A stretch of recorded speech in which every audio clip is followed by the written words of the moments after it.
আমি পাপ করছি না তোমার লগে?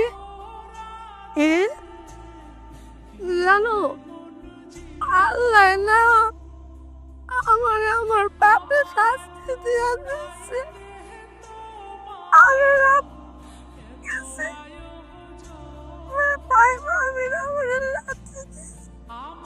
আমি পাপ করছি না, শাস্তি দিছি। তোমার মুখ করছি শুনো, পরে করছি, বিশ্বাস করো, মাপ চাইতে করছি।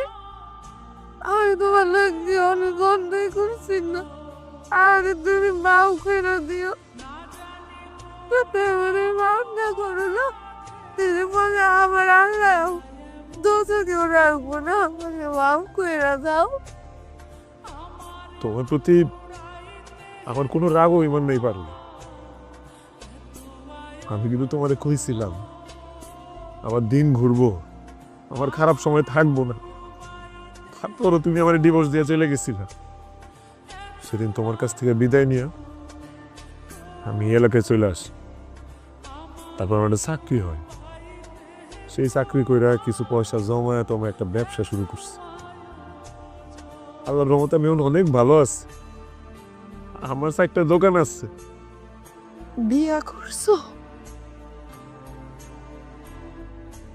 আমার অবস্থার উন্নতি হওয়ার পর তোমাদের বাড়িতে গেছিলাম আমি তোমার খুঁজতে।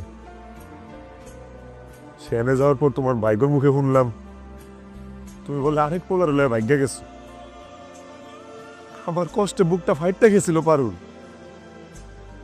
এদিকে মায় অসুস্থ হয়ে গেছে, মায়ের শেষ ইচ্ছা আছিল মায়ের বাইসা থাকতে থাকতে আমি যেন একটা বিয়া করি।